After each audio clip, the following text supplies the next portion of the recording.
ବାଧକ ସାଜିଥିଲା ନଦୀ ନିର୍ମାଣ ହେବ ସମ୍ପର୍କର ସେତୁ ଦୂର ହେବ ପ୍ରତିବନ୍ଧକ ଯା ଆସରେ ହେବ ସୁବିଧା। ଗଜପତି ଜିଲ୍ଲାର ଆନ୍ଧ୍ର ସୀମାବର୍ତ୍ତୀ ଅନେକ ଗାଁରେ ଏବେ ବି ରହି ଆସୁଛନ୍ତି ଓଡ଼ିଆ ଲୋକ। ହେଲେ ଯିବା ଆସିବାରେ ଅନେକ ହଇରାଣ ହୁଅନ୍ତି କାରଣ ବାଧକ ସାଜିଥିଲା ବଂଶଧାରା ନଦୀ। ହେଲେ ଏବେ ଆଉ ଅସୁବିଧା ନାହିଁ। କାଶୀନଗର ବ୍ଲକ ନିକଟସ୍ଥ ବଂଶଧାରା ନଦୀ ଆରପାରିରେ ରହିଛି ଲିଉଡି ଗାଁ। ଏଠି ଅଧିକାଂଶ ଓଡ଼ିଆ ଭାଷାଭାଷୀ ଲୋକେ ବସବାସ କରନ୍ତି। ସେମାନଙ୍କ ସାମାଜିକ ଓ ସାଂସ୍କୃତିକ ତଥା ପାରମ୍ପରିକ ସମ୍ପର୍କ ଓଡ଼ିଶା ସହିତ ରହିଛି। ନଦୀ ଏପଟେ ଗୋପୀନାଥ ମହାପ୍ରଭୁଙ୍କ ମନ୍ଦିର ରହିଛି। ପୋଲ ନଥିବାରୁ ଲିଉଡି ଗାଁ ଲୋକେ କିନ୍ତୁ ବହୁତ ବାଟ ଅତିକ୍ରମ କରି ଆସନ୍ତି। ହେଲେ ଏବେ ନିର୍ମାଣ ହେବ ସମ୍ପର୍କର ସେତୁ। ଏନେଇ ବେଶ୍ ଖୁସି ଅଛନ୍ତି ନଦୀ ଆରପାରିରେ ଥିବା ବାସିନ୍ଦା। ଆପଣ ନାଁଟା କ'ଣ? ମୋ ଗାଁ ହଉଛି ଏଲିହୁରି ଗାଁ। ଆମର ଏଲିହୁରି ଗାଁ। ମୋ ନାଁ ହଉଛି କୈଳାସ ଗୌଡ଼। ଆଚ୍ଛା, ଆପଣ ମାନେ ଓଡ଼ିଆ ଲୋକ? ହଁ, ଆମେ ଓଡ଼ିଆ ଲୋକ। ଆମେ ପାଠ ବି ଓଡ଼ିଆ ପଢୁଛୁ।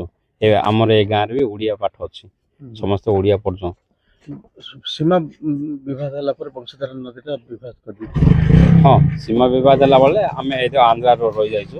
ଓ ଆମର ଏଇ ମନ୍ଦିର ଶ୍ରୀ ଗୋପୀନାଥ ମନ୍ଦିର ହଉଛି ଓଡ଼ିଆ ପରମ୍ପରାରେ ଚାଲୁଛି। ଆମ ଭାଷା ବି ଓଡ଼ିଆ, ଆମର ପୂଜାବିଧି ନୀତି ନିୟମ ଓଡ଼ିଆ। ଆମର ଏଇଠି ପୂଜାରୀ ରହୁଛନ୍ତି, ଆମର ଗ୍ରାମ ପୂଜାରୀ ପୁରୋହିତ ବି ସମସ୍ତେ ଓଡ଼ିଆ ଆଚାରରେ ଚାଲିବ। ଆମେ ପୂର୍ଣ୍ଣିମା ପାଳିବୁ, ଓଡ଼ିଆ ସଂସ୍କାରରେ ଚାଲୁଛୁ। ଆଉ ଏଇଠିରୁ ଏ ନଦୀ ହେଉଛି ଆମକୁ ଟିକେ, ଆମେ ଯେଉଁ ଓଡ଼ିଶା ଯିବା ପାଇଁ ଆସିବ, ଆମର ଯେଉଁ କୁଣିଆ ମୈତ୍ର ସମସ୍ତେ ଅଛନ୍ତି, ଆମେ ମେଡ଼ିକାଲ ଗଲେ ବି ପାଳାଖିନି ଯାଉଥିବାର। ଏବେ ନଦୀ ଯେଉଁ ଅସୁବିଧା ହେଉଥିବାର ଡଙ୍ଗା 2-3 ବର୍ଷ ହେଲେ ଡଙ୍ଗା ବି ନାହିଁ ନଥିବାର ଟିକେ ଅସୁବିଧା ହେଉଥିବାର ଆମର ଯେଉଁ ଏବେ ପାଳାଖିନି ବିଧାୟକ ଆସୁଛନ୍ତି, ପାଣିଗ୍ରାହୀ ସାର୍ ଆସିଥିଲେ, ସେଦିନ MLA ହେଇଥିଲେ, ତ ତାଙ୍କ ଆସିଥିଲେ। ତା ଆଗରୁ କେତେ ଜଣ ବି ଆମେ ବାରମ୍ବାର କହୁଥିବାର ତାଙ୍କର ଯୋଗୁଁ କାଲି ଯେଉଁ ଆସିଥିଲେ ନିମନ୍ତ୍ରଣ କଲେ ଜାଣିଥିଲୁ ସବୁ ଏ ସେତୁ ବନ୍ଧ ହେଉଛି ବୋଲି ସମସ୍ତଙ୍କୁ ଆମେ ପ୍ରଣାମ କରିକି ଆମ ଗାଁ ସମସ୍ତେ ଖୁସିରେ ତାଙ୍କୁ ଧନ୍ୟବାଦ ଜଣାଉଛୁ। ଆମର ଏଇଠୁ ମାନେ ଜିନିଷପତ୍ର ଯିବା ପାଇଁ ବୋଲିକି କ୍ଷୀର ଦହି ପାଣି ଯିବା ପାଇଁ ସବୁବେଳେ ଯାଉଛୁ, କିନ୍ତୁ ବର୍ଷା ଦିନେ ଯାଇପାରୁନୁ। ଆମ ଗାଁରେ ବହୁତ ପରିବା ପାଚିବ, କତୁର ଶ୍ରୀକାକୁଲମ ସବୁ ନେଇ ବିକୁଛୁ, କ୍ଷୀର ପାଚିବ ସବୁ ନେଇ ବିକୁଛୁ। ଆଉ ଏଥିରେ ଯିବା ଆସିବା କୁଣିଆ ବନ୍ଧୁବାନ୍ଧବ, ଆମେ ଯେଉଁ ଓଡ଼ିଆ ପଢ଼ୁଛୁ, ଓଡ଼ିଆ ପଢ଼ିଲା ପିଲାମାନେ ରହିଲେ କାହା ଘରେ ରହିବାର ନା, ମାନେ ହଷ୍ଟେଲରେ ରହୁଥିବାର। କିନ୍ତୁ ଏବେ ଯେଉଁ ଯାନବାହନ ହେଲେ ପାଳାଖିନି ପଡ଼ିପାରେ, ଯେଉଁଠି ପାଠ ପଢ଼ିଲେ ଏବେ ଯେଉଁ କିଚିଂ ଅଛି, ଆଉ ଯେଉଁ ଆମର ଡିଗ୍ରୀ କଲେଜ ଅଛି କାଶୀନଗରର, ଆମକୁ ଟିକେ ପାଖେଇପାରେ। ଆଉ ଯେଉଁ ଆମ ଟ୍ରେନ୍ ସୁବିଧା ବି ଅଛି, ମହାରାଜା ସେତେବେଳେ ପକାଇଥିଲେ ଟ୍ରେନ୍ ସୁବିଧାରେ, ସେ ବି ଆମ ପାଖେଇପାର। ଆଉ ମହାରାଜାଙ୍କର ଏଇ ଗାଁରେ ସହିତ ବହୁତ ଲିଙ୍କ, ବହୁତ ସମ୍ପର୍କ ଅଛି। ଆଉ ପ୍ରତିବର୍ଷ ସବୁବେଳେ ଆସୁଛନ୍ତି, ତାଙ୍କର ବି ଗେଷ୍ଟ ହାଉସ୍ ବି ରହୁଛି। ଆଉ ଏ ମନ୍ଦିର ନିର୍ମାଣ ହେଇକି 536 ବର୍ଷ ହେଲାଣି। ସେବେଳଠୁ ମନ୍ଦିର ଅଛି ଏ ଓଡ଼ିଶାରେ, ପୁରା ଏ ଆନ୍ଧ୍ରାରେ ବହୁତ ବିଖ୍ୟାତ ହେଲା ମନ୍ଦିରଟା ଅଛି। ବହୁତ ଲୋକ ଯାତ୍ରା ବେଳକୁ ଆସିଲା ବେଳକୁ ହଜାର ଲୋକ ସବୁବେଳେ ଆସୁଛନ୍ତି। ଏଇଠି ଅନ୍ନପ୍ରସାଦ ବି ହେଉଛି। ସେଥିପାଇଁ ଏଇ ଯେଉଁ ବ୍ରିଜଟା ହେଉଛି ସମସ୍ତଙ୍କୁ ଭଲ ହେଉଛି। ଯାହା ହଉ ଭଗବାନ ସମସ୍ତଙ୍କୁ ମଙ୍ଗଳ କରିବ, ଆଉ ସବୁ ମଙ୍ଗଳ ହଉ ବୋଲିକି ଆମର ସବୁ ପ୍ରାର୍ଥନା କରୁଛୁ। ମନ୍ଦିର ହେଇକିରି 536 ବର୍ଷ ଲାଗିଲାଣି। ପାଳାଖିନି ରଜାଙ୍କର ଜଗନ୍ନାଥ ଦେବ କରିଛନ୍ତି। ରାଧାଙ୍କର ନହର ଥିଲା ଏଠି, ସେ ନଈ ତଳ ଅଛି। ଏବେ କ'ଣ ହେଇଛି ସେ ନହର? ଏବେ ନହର ଭାଙ୍ଗିଗଲା, ନଈ ତଳ ହେଇଗଲା, ବେଶୀ ତଳକୁ ପଳାଇଲା, ପାଣି ଭାଙ୍ଗିଗଲା। ଏବେ ପ୍ରତ୍ୟେକ ମାସରେ ପୂଜା ହେଉଛି, ଦୈନିକ ପୂଜା। ଆମର ଏଠି UP MP ଓଡ଼ିଶାରୁ ବେଶୀ ଆସିବେ, ଆନ୍ଧ୍ରା ଟିକେ କମ୍ ହେବେ, ଓଡ଼ିଶାରୁ ବେଶୀ ଆସିବେ। ହେଲେ ଆମର ଏ ନଦୀ ଲାଗି ଅସୁବିଧା କିଏ ଆସିପାରୁନାହାନ୍ତି। ଏବେ ଆମର ଯେଉଁ MLA ଆମର ବୃଦ୍ଧି କରୁଛନ୍ତି, ତାଙ୍କୁ ବହୁତ ବହୁତ ଧନ୍ୟବାଦ। ଆମେ ଭଗବାନଙ୍କ ବହୁତ ଆଶୀର୍ବାଦ ତାଙ୍କୁ ଥାଉ। ଅନ୍ୟପଟେ ଗତ ଅଗଷ୍ଟ ମାସରେ ନବନିର୍ବାଚିତ ପାରଳା ବିଧାୟକ ଇଂ ରୂପେଶ ପାଣିଗ୍ରାହୀ ମନ୍ଦିର ପ୍ରତିଷ୍ଠା ସମୟରେ ଅତିଥି ଭାବେ ଯୋଗ ଦେଇଥିଲେ। ଆଉ ଏହି ସମୟରେ ଓଡ଼ିଶା ସହ ଗମନାଗମନର ସୁବିଧା ପାଇଁ ଉକ୍ତ କାଶୀନଗର ବଥବାଠାରୁ ଲିହୁରିକୁ ସଂଯୋଗ କରି ବଂଶଧାରା ନଦୀ ଉପରେ ଏକ ପୋଲ ନିର୍ମାଣ ପାଇଁ ଅନୁରୋଧ କରିଥିଲେ ଗ୍ରାମବାସୀ। ଏହାପରେ ସଙ୍ଗେ ସଙ୍ଗେ ବିଧାୟକ ବିଭାଗୀୟ ମନ୍ତ୍ରୀ ଓ ସଚିବଙ୍କୁ ପତ୍ର ମାଧ୍ୟମରେ ପ୍ରସ୍ତାବ ଦେଇଥିଲେ ଏବଂ ଏହାକୁ କାର୍ଯ୍ୟକାରୀ କରିବାକୁ ବାରମ୍ବାର ବିଭାଗ ସହ ଆଲୋଚନା କରିଥିଲେ।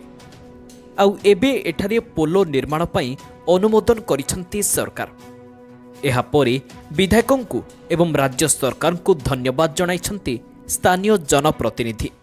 सर आपण मन जानिबाक पड़ियो एटा हमर ओडिशार गर्व गौरव एवं ओडिशार प्रथम प्रधानमंत्री जो कृष्णचंद्र गजपति महाराजंकर मंदिर एपट अच्छी से मंदिरटा प्रतिष्ठा करते आमर महाराज से मंदिर सब वर्ष यात्रा हम डोल पूर्णमी दिन से दिन आमर मानवर विधायक एवं आमर चेयरमैन आमर जिला परिषद मेंबर्स आम समस्त जाइलु से दर्शन कर आसला सी एमएलए पचारे आसवा जीवा बहुत कष्ट होगी गोटे ब्रिज हेल्ले भल होता आम समस्त डिस्कसन करूँ आज्ञा आप चेष्टा करूँ ये जदि हेल्ले गोटे मंदिर पे नहीं आंध्रा ओडिशार समस्त ओडिया तेलुगु लोकंर बहुत संपर्क अच्छी से आमर निबगा पाखर ब्रिज अच्छी गुणपुरा ये मझे कौटी ना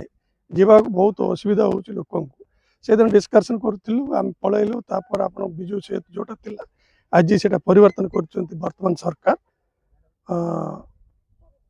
सम सेतु बोली ना देकी सेतु जिते प्रपोजल मागिले एमएलए सार आम समस्ते बसलु ये लिबिरी आज्ञा आम से दिन जा डिस्कसन करूँ आम से प्रपोजलटा पठेवा निश्चय हे बोली पठेलु आज तार फल आपण मान मीडिया देखिए विभिन्न लोक कहते केबे के लोक पूर्वतन विधायक बहुत जन थे जड़े ना सूर्या राउटू आपणकर कोर्म नायक पर्यंत केबे चिंता कले करते बालेर केबे लिबरी चिंता करनी एकमात्र विधायक आमर इंजीनियर रूपेश पाणिग्राही जो दिन यात्रा आसिलु से दिन आम समस्त निष्पत्ति नहीं ना यहाँ यात्रा होगा दरकार अच्छी आम चेष्टा कर चेष्टार आज ओडिशा सरकार आम धन्यवाद देव ओडिशा सरकार जोटा आमर डिमांड थिला आम प्रथम थर पठाइला सैंक्शन करमर एरिया लोक तरफ ओडिशा सरकार को धन्यवाद देवसु एवं जार चेष्टा रही मानवर विधायक इंजीनियर रूपेश पाणिग्राही को आमर काशीनार ब्लॉक तरफ एवं आंध्रार ये बामिनी मंडल तरफ समस्त लोक धन्यवाद जनाऊँच काली खबर कागज आमर विधायक को एवं सरकार को धन्यवाद देते यही जो मंदिर अच्छी से मंदिर जदि जहाँ लोक भावे से हम एत दिन है ये सेतु चेष्टा करते पूर्वतन विधायक मान समस्ते केबे हेलानी से पटे गुट्टी तोर आसिले ये आम देखिले आम महाराजंकर जो आशीर्वाद आमर कृष्णचंद्र गजपति आशीर्वाद एवं आमर गोपीनाथ प्रभु महाप्रभु आशीर्वाद आज फर्स्ट अटेम्प्ट ये आम सक्सेस हो पार्चु आम समस्त को धन्यवाद देवचु एवं आपण मान देखंतु ये मंदिर को कृष्णचंद्र गजपति केते बोले अग्राधिकार देइचंती तांकर पुओ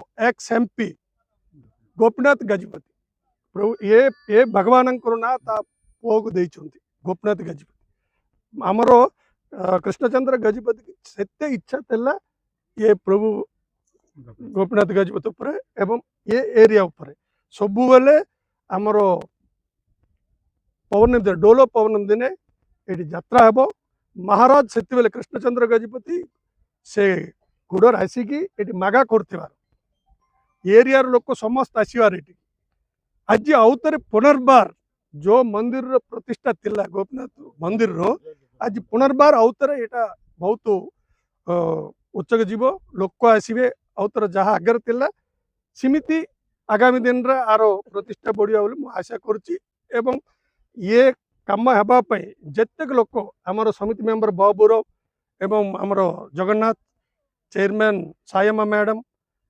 मु वकील बाबू समस्ते आमर एमएलए सांगे बसिकी निष्पत्ति नहीं एमएलए ए कार्यक्रम सफल करूँ आम दीटा ब्लॉक तरफ ए मंडल तरफ बहुत बहुत धन्यवाद जनाऊँ धन्यवाद आज बहुत आनंदर दिन आम अंचल ओडिशा हो आंध्र हो मान्यवर विधायक रूपेश पाणिग्र अप्राण उद्यम सत्वे यही जो ब्रिज गोपीनाथ मंदिर जो प्रकार ब्रिज हम लिहुरी वो बथवा को लिंक कर तेणुक प्रथम ओडिशा सरकार वो विधायक को धन्यवाद दौचु जहाँकि आम लिहुरी गोपीनाथ दर्शन करने वो सेपट आंध्र को जावाई आमको 40 ରୁ 50 किलोमीटर रास्ता पड़ता बर्तमान जहाँ ब्रिज हो ସେତୁ ସକାଶେ ଆମକୁ 1.5 କିଲୋମିଟର ଭିତରେ ମଧ୍ୟ ଏଇ କାମଟା ସଫଳ ହେବ।